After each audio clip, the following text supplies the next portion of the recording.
got to turn to the rising tensions that we've been watching in the Middle East. This story continues to develop. Kuwait now becoming the latest Gulf state to side with Saudi Arabia over its widening rift with Iran. Kuwait recalling their ambassador to Iran, but have now not announced whether they are severing ties completely. This after Bahrain, the United Arab Emirates, and Sudan all announced a downgrade of relations with Tehran after protesters attacked the Saudi embassy.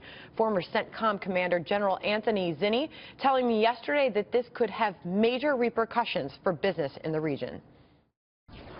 If this were to escalate in any major way, we have the potential for a hot war between Iran and Saudi Arabia, which could close the Gulf. Let's bring in the chairman of the powerful House Foreign Affairs Committee. Congressman Ed Royce of California is here.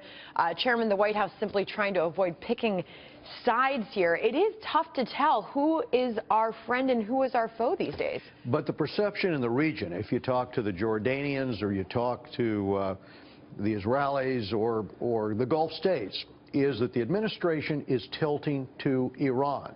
And not just tilting to Iran, but empowering Iran in the sense that there will soon be somewhere between $100 billion and $150 billion that will be given to the hands of the IRGC, the Iranian Revolutionary Guards Corps, as a result of this nuclear deal. And when they have this money, the Iranian regime, which is already trying to overthrow the government in Yemen and in Bahrain, recently announced they're going to try to overthrow the Saudi government. This is a grave concern for those in the region. So if this does continue to escalate, as General Zinni alluded to, and this rift between Saudi Arabia and Iran, who does the United States then back?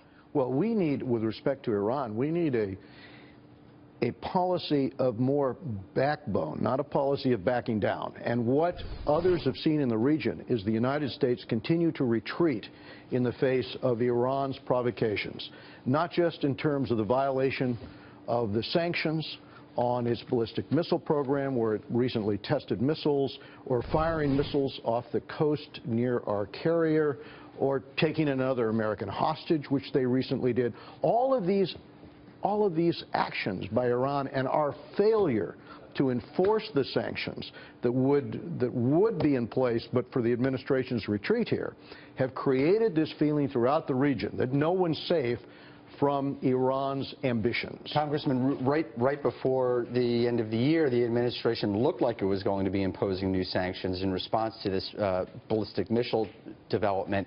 And then they delayed that. Where is that going? Do you think that's going to happen? And what should Congress do to ensure it does? If you think it doesn't, it won't happen. And I think that's an excellent question. Here we had the administration insist that the UN sanctions would prevent Iran from developing ballistic missiles for at least 8 years, right? And yet you have this clear violation twice now. And the administration prepares these de minimis sanctions to go into effect at the last minute. Iran pushes back. The administration retreats, having already notified Congress that they were going to go forward and deploy the sanctions. They're now retreating again.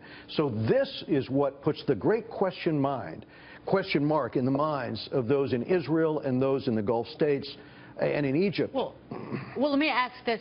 By the end of the Obama administration, is the U.S. going to be seen in the Middle East as untrustworthy as Iran is? And where does it leave us in terms of having any worthwhile relationship? And does the White House actually want that? Here's what the region sees. In 2009, you had the people go to the streets in Iran. And, you know, the vast majority of the Iranians had already felt that an election had been stolen. They go to the streets, and instead of siding with the people in Iran, the administration sides with the Ayatollah, and then turns around and supports the Muslim Brotherhood, which is funded by the Iranians, in Egypt. So for those who were historically our allies in the region, what they see is not just a tilt to Iran, but they see the messaging that we are fundamentally walking away from those who are trying to counter the power of Iran. And now they see retreat after retreat. As Iran says, death to America. As the Ayatollah says, death to Israel. You can imagine the passions for those for whom those ballistic missiles that are being tested, they're on the border or near the border of Iran. So what are your next steps? You're the chairman of the Foreign Affairs Committee. What is Congress going to do about this? So what we did was to back bipartisan legislation, which I got through the House with a vote of 400 to 20 to put additional sanctions on Iran. That was blocked by the administration and the Senate. Now we're going to try again to get some level of enforcement so that the $100 billion does not go into the hands of the Iranian regime, because that will just add to the crisis. They will spend that money probably to try to expand the Shia crescent and try to overthrow neighboring. You're going to try again. Do you think you're going to get it through the Senate this time? My hope is that my colleagues on both sides, especially on the Democratic side, will now vote in higher percentages with Republicans. Chairman, I just want to break in with this breaking news. The BBC right now is reporting the name of the new jihadi John, which we've been reporting on all morning. You're looking at his picture from a new ISIS video. He is reportedly Siddhartha Dar, a 32-year-old British man who converted to Islam and fled the UK in 2014.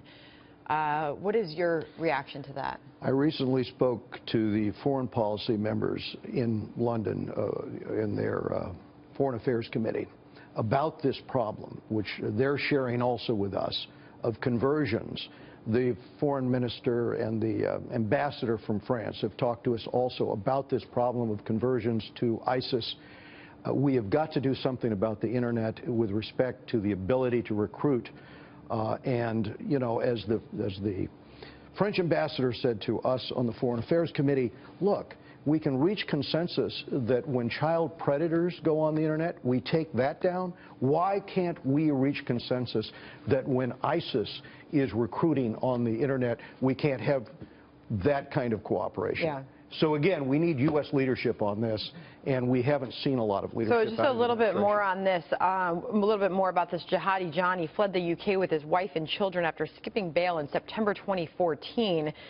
He was under investigation for encouraging terrorism and supporting the banned group. So this just breaking. We're going to have more on this in a little bit, but I want to thank you, Chairman Ed Royce, for being here at a very crucial time right now in our country's history. Thank you very much. All right, good stuff.